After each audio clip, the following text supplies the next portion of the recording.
Teddy B. Kwanza nimenyoa den. Kwanza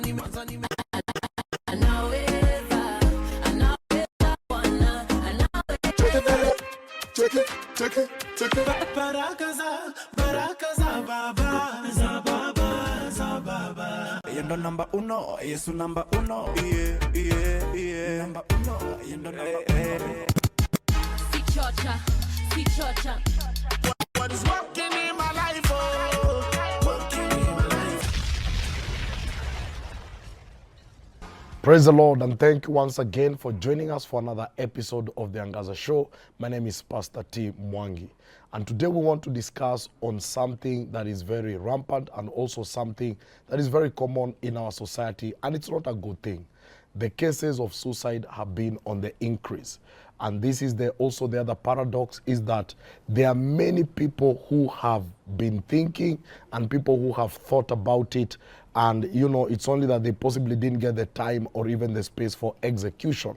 And this thought is crisscrossing the lives of many young people. Sometimes when life becomes so tough, it looks like suicide is the only exit. Some people keep on confessing it. One day nitajua, ama mimi nasikia kujua, ama nataka kujimaliza. Some have been to the brink of that particular avenue. And today we just want to understand suicide and want to understand how can we come and how can we help someone that has been thinking about it, someone that has been confessing it, and someone possibly who even decided to commit suicide and never died and is still feeling like this thing is still there. Is it demonic? Is it a dark presence over your life? Is it something that can be handled maybe spiritually and also through psychological counseling? We want to go through all these, phases just to understand, because you are better alive. So we'll just take a small musical break, and at the end of the day, we'll come to this topic. Back, and thank you DJ Andy C for those amazing mixes. And so we are here with a man of God, a man that I've known for many years. We've done high school mission together, but above all, he's in the counseling psychology department, which is a place that, we all need to come from and understand. We are discussing the matter suicide. So, welcome, Pasi. Asante sana, Pastor T. Mina kujua, so jintroduce. Naitwa Ken Aringo, Yeah. a.k.a. Pasi, a.k.a. Rev. And I'm an ordained minister of the Anglican Church of Kenya. But my passion is in the area of young people. Napenda vijana sana. I've been a youth pastor for 29 years. Wow. Yeah, wow. But I'm also a trained counseling psychologist. I'm licensed and practicing. I run my therapy clinic in Nairobi. So I'm behind what is a ministry called Preserving Human Dignity, PhD Africa ministry. Now our mandate is to raise a generation that love God completely, love themselves correctly, and love others compassionately. Wow, love God completely? Yeah, and love themselves correctly. And love others compassionately. And love others compassionately. 3 pillars. Wow. Yeah. One thing, you don't change. When you come to Alpha Omega, you come to Christ wangu. My Jesus is like that. Yeah, Jesus is like that. Yes. So welcome. I'm only 52 years old. Yes. Wow. Turned 52 last Saturday. Yeah. Yes. Wow, I can't mention my age for security purposes. That's right. Wow, but that's powerful, Pasi. Thank you for coming. Maybe one of the things, history of suicide. We've step kwa space and pressure, things are happening very fast. And the conversation of suicide is global. Maybe tunaweza anza tu on a personal level. Yeah. Yes. Well, I want to say I resonate very highly when I got an invite to Angaza show. I was really humbled because the topic of suicide is one that resonates personally with me. In my younger years after high school, I was blessed with the Daudi Msalaba. Okay, D+. Yes, KCSE. My grade started with a D. Okay. Na inakuja na msalaba juu. So hiyo D+ nilipewa after working so hard. And I was in a serious school. I was in a national school. Worked so hard, primary school, class 8, nilikuwa top of my class. Mi ni wale watoto wa gazeti, class 8. So you wonder what happens from class 8 to form 4. There were issues in between. So by the time I cleared and got my D+, it was a challenge. I tried to commit suicide 7 times. Wow. The year after my high school. Okay, immediately after the results? Yes, no, 3 or 4 months after that. And the 7th suicide attempt, for me is what brought me back to even what I do today. Because I was all alone in the room. All these attempts, no one knew. This one I was sure. Hii sasa sibatishi. So took 14 malaria queen tablets, wrote my suicide note, went to my brother's house. He lives in the States. Majenga nyumba huko Shago. I come from USA. Ugenya sea Lego. So niko tu ocha, mi najibamba tu hapa kuna msakaja hii story. So I do my thing. 7 hours later I wake up. And I find all the tablets nimetapika. Wow. And I wake up and I'm like, kifo imenikata. So life imenikata, kifo imenikata. And I had a clear voice telling me, I'm not yet done with you 3 times. Wow. And I can tell you from that time, something changed. I just collected my stuff, into an exhibit, told my suicide note, because no one even came to the room. I think the Holy Ghost ndiye alikuwa na mimi hapo. Wow. Kasema sijamazana.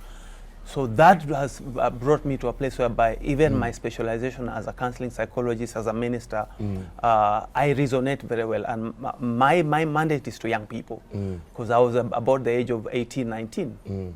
And to think of the young person who is going through what I went through, I would really, really want to make a difference in that space. And I thank God that for the last 29 years, I've been in that space with young people. What are some of the things that we can observe to know that someone is suicidal? Because they say sometimes there are people who wear masks. That's right. Unaona tu msee mnacheka naye alikuwa fiti, then unasikia nani alijimada. Mnajiuliza what happened? It didn't even look like he was suicidal. Wow. What are some of the things unaweza angalia useme msee anafaa kuangaliwa? Again, I'll take it back to my story. If I told my family members who were around me that time what I'm telling you now, and I've told them, this is on record, they always say, "Awezi, I'm that happy guy." Mimi wale wasema extroverts, sanguine. So, but there are moments I would isolate. Naenda kivyangu, disappear an hour, 3 or 4 hours, and I time when people are busy. Kuna kabash, watu wako busy. Na hepa because naona ni aibu. I can't tell them the way wananibeba mimi I was born again. I'm a believer. Umekuwa CEO chairman and you preach. What's wrong with you? So there's a stigma around it. Also men are supposed to be stoic. Any tight lip unaumia kama mwanaume fai kuongea. So number one, check patterns. And for me the best way to deal with this issue is how do we integrate relationships within our families. Mabeshte. Do you have friends that you can say, sijakuona siku 2 3 wiki moja, uko aje? Guys, you can walk in and you are looking strong, unakaa poa, naambia by the way, listen, haukai poa. People who can burst that bubble and just say something is okay. So the first thing suicide does is actually, the ideation, when it starts coming, you see behavior changes. There are very visible behavior changes. Number one, come say, anakuanga mse, I'm happy, manini utakuta, kuna ka mood kame change. Or ataki kuface wase, isolating. So that isolation need to be checked out. But the other thing is just watch behavior. That would be a key indicator for me. Yeah. Kuna wasushi nanga wamesema, na nitajua. Don't take it lightly. Don't take it lightly. Mwambia mse, ukisikia mse amesema hivyo, usise wewe acha ujinga. What about when you tumia hiyo jina kumanipulate watu? Juu kuna wenye pia kitu isipo happen sasa inaka the last time nilisema nitajua, you all gave me attention. Now I've discovered if I want things to happen, nafaa niwatishie kidogo. The truth is, because there are those who say you don't know the reality. At any one time, I like what you said at the beginning, you're better off alive. Musema, afadhali take advantage, unajifanya you want to do it but you don't, but let me do mikakati yangu on my end as a caring friend or a family member. Because I know guys, one of my clients in this country about 4 years ago, alipitia mazei kitu, reached a point and asema, you know what, one day by day, wacha nikwambie pasi, mimi nitaifanya. And I reached a point like, wacha ujinga, but this thing you've done it 3 years you're a strong man. And we work together. He'd call me once in a while, but the day he did it, shocked me. So you actually lost him? Niliona kwa obituary. Bro ananipigia, niaje, unajua bro wetu ameenda? Aje. Ni daktari bana, mtu ana kliniki yake. How? He was also a counseling psychologist. No, medical doctor. Doctor. Anatibu clinic kubwa sana. Naona kwa obituary, he disappeared for like 3 months. Ana travel kidogo, kumbe amenichocha. na travel kidogo nini wa shughuli, kumbe that's anajua, you know what, now I'm done. So reach out to people. If someone has ever said it, please don't just assume it. Reach out and say, are you okay? Uko wapi? Uko sawa? That question makes a difference. Ask it in time, than regret later. Okay. Another incident for me of suicide that makes it very close home, I always believe that my mom died by suicide. Okay. Madhangu. I was newly married. Najipanga sasa nimlete na hii pia kuja aonje mazuri ya Nairobi because she lived in Siaya. And when I got a job, got married, she was very happy. My mom died 4 months after I got married. And we were told, hey, alikuwa ameenda kuchota maji, there's a borehole we have at home, na akapatikana 6 p.m. ndani. Waka wa home anasema alitoka tu vizuri anaenda kutafuta lunch. She just walked around. She would always walk around her garden. But she was found at 6 p.m. in that pool. From the look of things, alijirusha ndani. She had bipolar. Mama had bipolar for like 10 years. Undiagnosed. I say it now because now I know. But then it was not diagnosed. Alikuwa anapeleka kuombewa. Buya anampeleka aombewe. Kuna wase wale Jumaria, wa Maroho, Msalaba. All those guys waombewe. This is demonic. Wanamfunga na ma chains. Should make noise, do stuff. But now as I look, actually that's what drove me to do my master's in counseling psychology.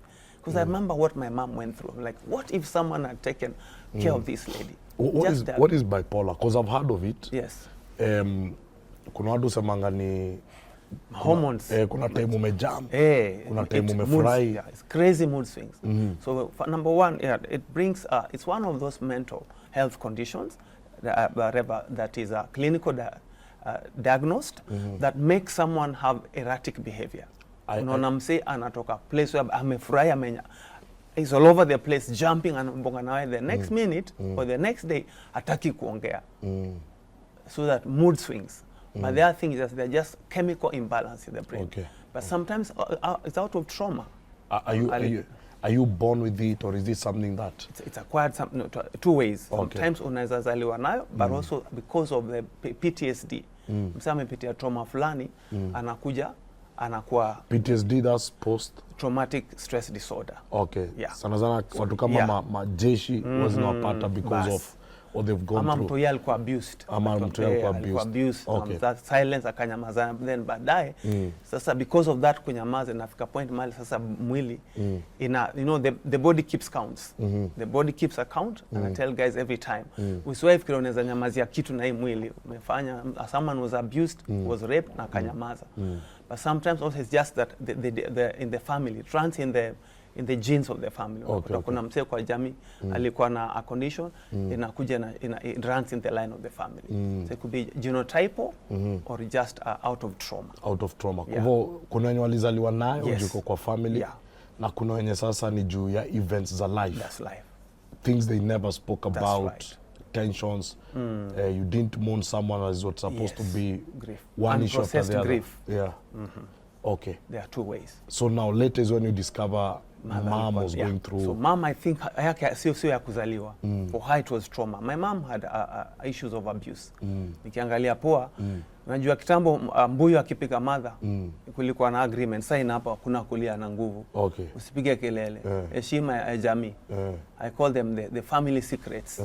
Whereby wewe unachapwa hapo miaka 10 na uwezi bonga. Na hiyo tears na hiyo inarudi ndani. So finally nafika mahali sasa ajiwezi hizi control. And I always think there was an element of abuse, but also just neglect. How many of us have ever gone for a mental checkup? Kwenda too far just for a mental checkup. There are people 30, 40, 50 ajai under checkup in Kenya.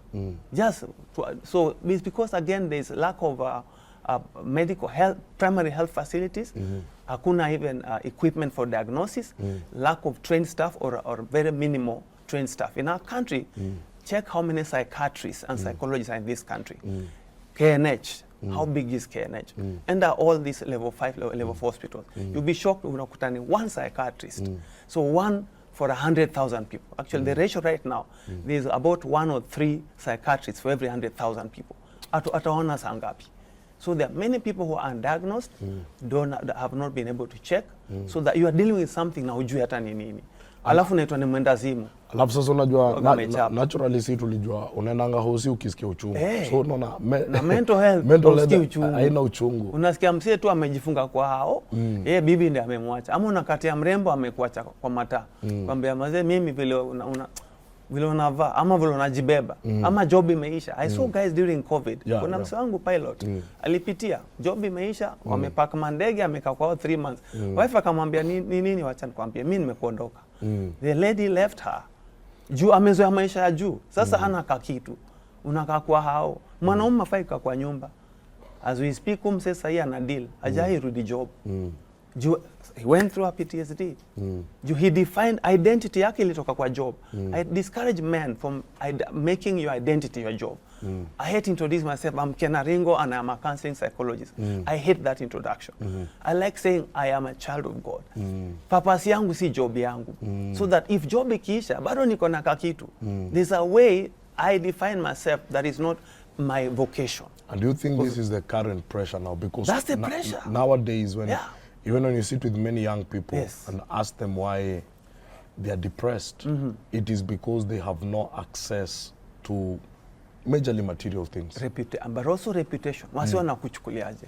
So I want to say there's nothing. Mental health is just as as normal as any other health challenge. Vile kichwa inaniuma ama tumbo inaniuma is the same way as mental. We must demystify and decriminalize mental health issues. Wacha tukuje hapa kwa madhe. Yes. Because there's something you said very powerful and we are 2 pastors here. Yes.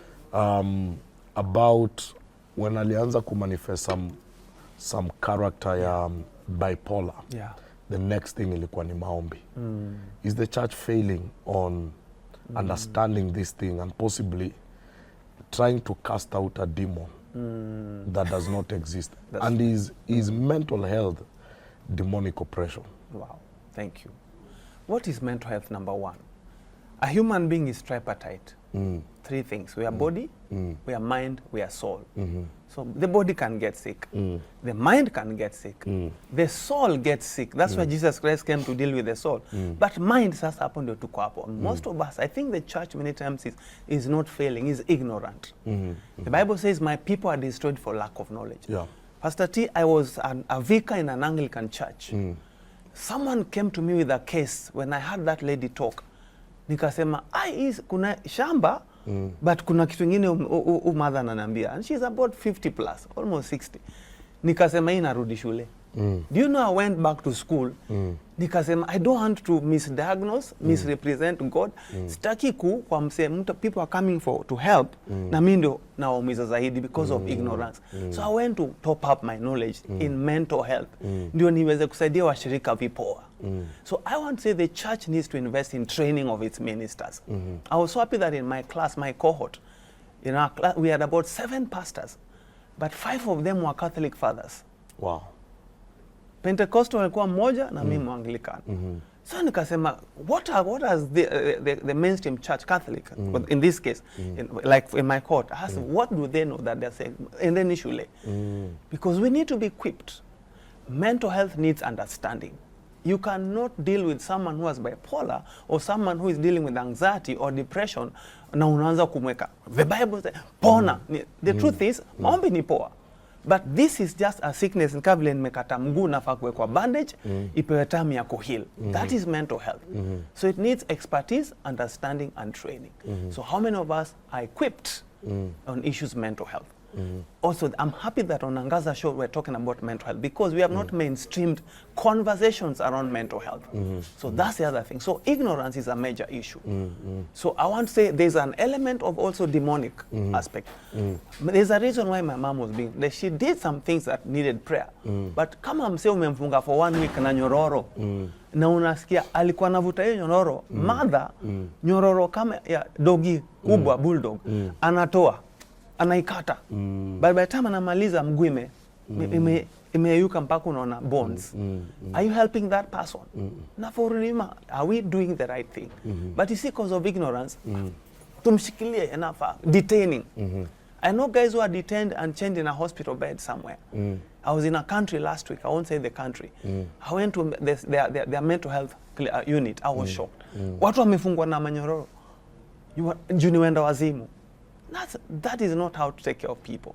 But because that's all they know, but also they are ill-equipped to do that. So I want to say that we need to invest in mental health, care, primary health care. Well, Pasi will come back because this is very powerful. We've demonized it, and also it's a reality in our day. Someone said America, with all their resources, they don't know what to do with mental health. And it's something that it's becoming a global crisis. And I believe such conversations will bring a lot of light. So thank you. We'll be going back to this conversation immediately after the musical break.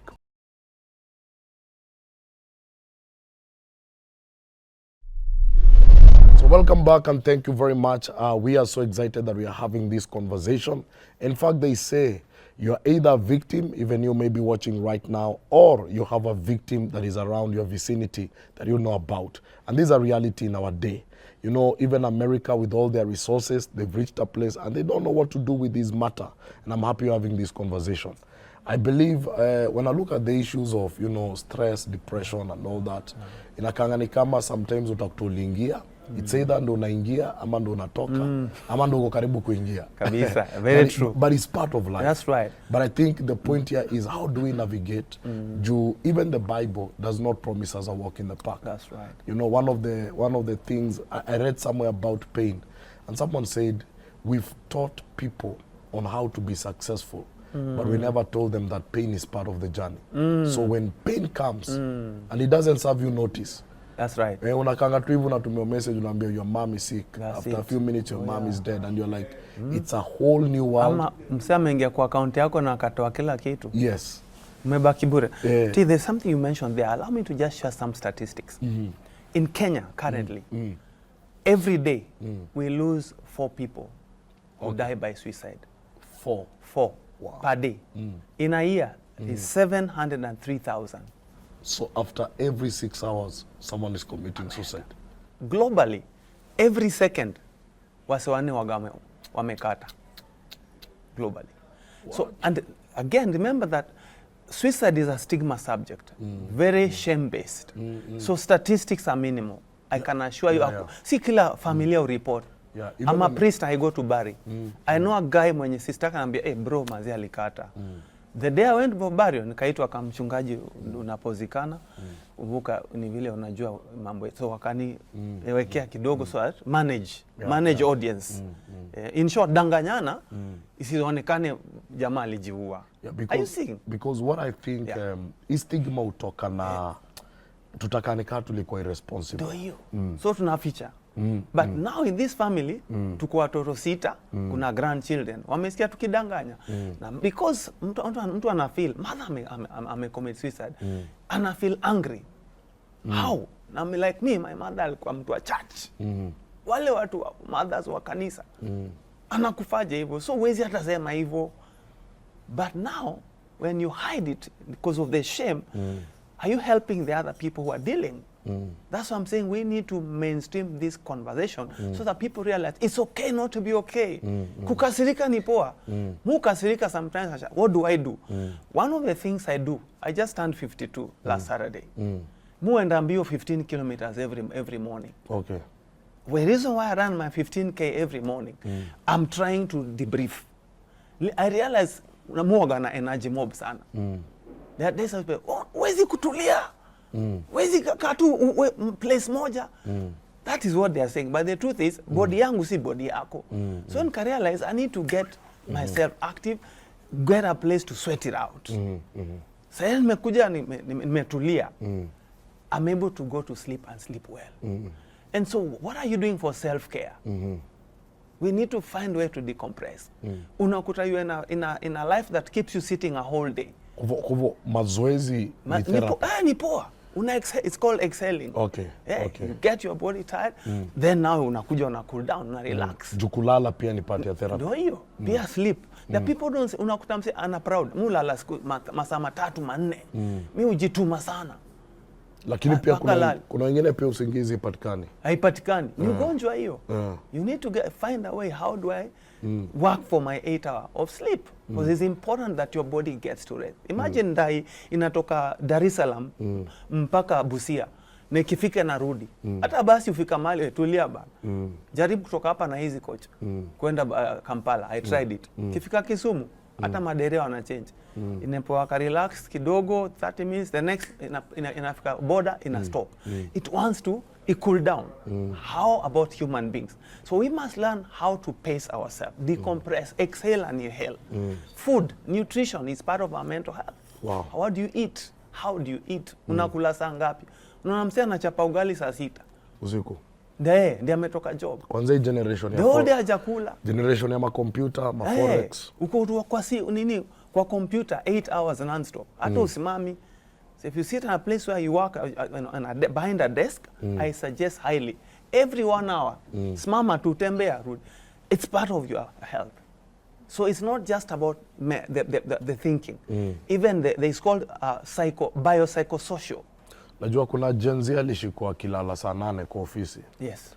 Akaulizwa, what are you doing? Kasema, I'm taking care of my mental health. Come on. Na watu wako nakani laziness. Yes. Unalala job, watu wakipiga job. Kabisa. So unasema kama uko 8 to 5. Bas. Pata kaka half an hour. After hisho napiga lap. Chapa power nap. Kali sana. Yes. Ndio mwili ijirudie. Yes. And it's not wrong.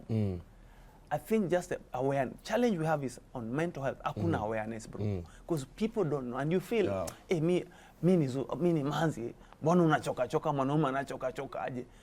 Like if you do a job that you stand for more than an hour, hiyo mwili inafaa utembeze damu. So find a way. So it is you to take care of yourself. Usingoje msako akusaidie juu. Wewe ukikufa, si tutasema hauja commit suicide because of the stigma. And so how do we help people understand that when it happens, I like the fact that Kenya, we have decriminalized suicide, which was a big move. So that aki succeed na commit suicide, we're not blaming the person for doing that. Maybe ukidil tu hivi na wasewa young, ni nini umeona kama it's a common factor enye na pop up on every suicidal young person? Sadly, bro, what I hear in my therapy clinic, for any person mwenye amefika hapo, there's something in the family. There's a brokenness in the family level. Kwa jamii. Kuna msee tu amefika mahali asikizwi, ama anaona amefail wase. I call it a performance-oriented approach to life. I remember I was in a school yesterday, a national school. Na nilibonga na watu kama 16. Within 30 minutes, I spoke to 16 kids. Each of the common denominator of those kids who came to me, pressure. Hey, pasi, hey, sasa unajua niko national school. Wanataka, lazima nipate, na mimi na struggle. Mase, we have defined success as na muambi watu hii sometimes, mimi nilipata Daudi msalaba. So I have a program that is called Beyond Your Grades. Okay. Ukishachapa hiyo C na D, baadhi maisha itaendelea. Na if you are doubting, niangalie. Mimi sasa naingia PhD. Ndio nimeanza as a sexologist. But it took me 11 years between Form 4 na Kole. So you can't bounce back. So the moment you get your A and B, see, whatever, nipoa, I'm happy for you. Work hard for it. I told my sons, my firstborn is 19, ako uni states. I told that boy, whatever utaleta, because alikuwa national school. Najua pressure iko lazima upate A, whatever B, hata ukiniletea Daudi kaa yangu, we'll do something with it. Thank God alipata yake. Na alipopata yake imempeleka anachapa medicine, but the truth is hakupata hata hiyo grade alipata, which for me was wow, you done good. Mabeshte wake walikuwa wanasema no, si ni watu wa A, but hakupata hiyo A. Kaambia, unakumbuka what I told you, you can get it, you may not get it, but your life must go on. So don't define yourself by an event. Okay. So I see pressure, societal pressure, whereby we are labeling kids as when mjinga because you have this or don't have this. I am saying amefika age ya kumari. Umegonga 30 hujapata mtu. Wale warembo ni wengi. Si kila mtu atamari. Si kompe.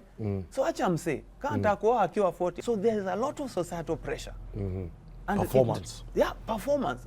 So I like saying for me I'm an audience of one. I'm not yet perform for you, Pastor. Usipopenda game yangu, hiyo ni shauri yako bali. Mimi ndo niko na marking scheme. It's not you. Don't abrogate that responsibility to somebody else. Even your parents.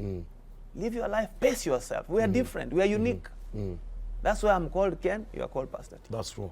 Let's come to the men. Yeah. Many young people issue ni family. Yes. Na ni hiyo pressure. Of course sometimes mzazi anaangalia the only thing naweza kupatia ni education. So if you don't make it, there's nothing else I can give you. Let's come to men because June is always men mental health month, which is again is amazing. June ni kitu ukiongea mental health to men inakaa ni kitu you know sasa kidogo yuko connected. Yes. What is some of the things una feel zina bring many men down? Wow. Number one, with regard to suicide, the stats as we speak, men are more vulnerable to complete suicide when they attempt, because men hutumia more harsh or tougher means. Mwanaume akiamua aendangi for soft ile ati anaenda, you know, like what I'm doing ati kumaliza dawa ni kamba na kumaliza. Why? Because ataki hiyo aibu ya nijaribu na nirudi. Can you imagine ulijaribu alafu hata hujakufa.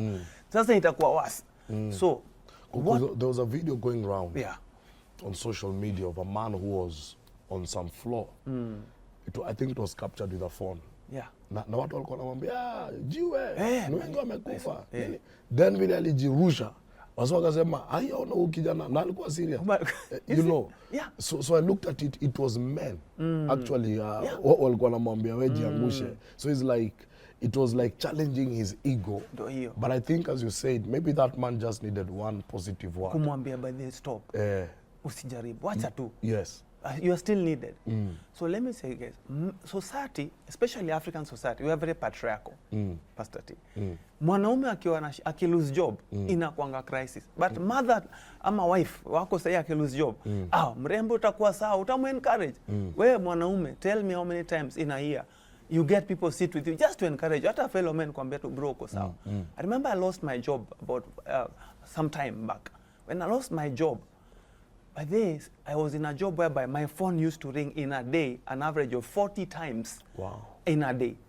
When I lost that job, for about 3 months, simu yangu ililia about 7 times in 3 months. Nikarealize, nilikuwa na watu wenye roho mtakatifu. Si roho mtakatifu. They were looking for something what I could offer in that position. Hapo ndo I found myself depressed. I went into a 2-week depression. Because now I'm aware, I'm self-aware, like nika realize, naenda place mbaya. Sitaki kula, sitaki kuongea na mtu, sitaki kutoka bed. Nikasema hapana, isi poa. I remember calling one of my bros. I have 2 friends in my life. Guys who we do life together. I call them my Jonathan David partners. I can tell them, baze mrembo ananitoka. Ama nimechapa manzi na si bibi yangu. Nimeanguka. I can say anything. I'm not a pastor to them. We need that in life, Pastor T. So men need that guy in your life who you can say, bro, siko poa. Nimevaa suti na kaa poa lakini baze huku chini siko poa. Can I meet with you just for an hour? Na si kunywa pombe. Tuambiane ukweli, ma reality. We lack that. Wanawake wako na machama. Every week at least wako kwa chama moja, ama akipitia kitu atapiga simu walie, hey pole sweetheart, wewe ulilia nini last lini? Kulia tu vizuri. Juu kitu kadili ulikuwa umepanga jaingiana. I know a young man went to the American embassy. The last saving akonao mazee akaweka pale anangoja visa. Ikagonga ukuta bana. Na shang ndio kule mazee unangoja job. Huko ameuza vitu bana. I met that young man. Mimi nikaona tu hata hisi counseling. Msana need do. Nikamjenga tu something small. Will I react? Aje akambia no one has ever given me money. But I realized msana need encouragement too. Hii do inaweza rudi.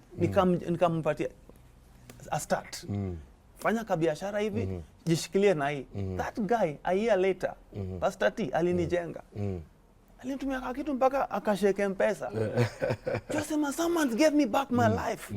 But sometimes we are busy counseling, but this guy needs real help. Real help. Msaidie ni do amepoteza. Anahitaji kubwa. You have those kind of people in your life. Your final word. Time as a any time and my final word. Topic ni deep. So lazima tuko na part 2. Yes. My final one is that suicide is not a respect of person. Or mental health challenge is not a respect of person. Anyone can get affected with this issue or because we do life every day. But our thing is that life, maze, life is about character development. No use this thing at many party character development. It means that sometimes it will work, sometimes it will not work. As a business, let me speak to business people, because a lot of my clients are businessmen. Biashara hainaga guarantee that ukiweka hii capital itatoka on the other end vile umeiweka. So please cut some slack for yourself. Usijichoche sana. Ati nikiweka hii seed lazima itatoa hiyo harvest. Isipotoka rudi tena ground, re-strategize, go back. So sometimes it works, sometimes it doesn't work. But remember, your definition, you are not equivalent or equal to that job. Your identity should not be in what you do. You matter. Even just by your name is only yours. Your fingerprint ni yako tu. You are unique. Wow. Thank you very much. That's amazing. And I believe that whoever is listening, you are learning. It's okay not to be okay. See you at the Crossroads segment.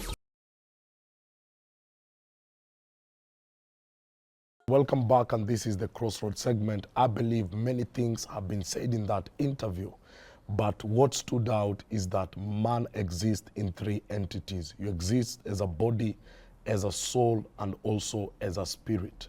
And if you want to declare and clarify that man is actually healthy, is when you are physically healthy, when you are, your soul is also healthy, and even when your spirit is also healthy. I believe a lot of investment has been done through medical science to take care of the physique, through dieting and all that. A lot of investment has been done spiritually for those who go to church and have a spiritual persuasion. But very little investment has been done towards the soul dimension. One is because we did not understand it, but slowly clarity is coming. And we need to understand that when man is not healthy in the soul, even his body and his spirit may not be very much stable. And I'll just finish with what the man of God began by saying, it is okay sometimes not to be okay. But I also believe it is not okay when all the times you are not okay. That's why you need to seek help so that at least you can be okay and be able to pursue life. My name is Pastor T. Mwangi, and thank you for joining us. Thank you for the crew behind the scene, the camera people, the production team, and even the KBC family for giving us this opportunity to actually have such conversation. God bless you. Till next Saturday. See you then.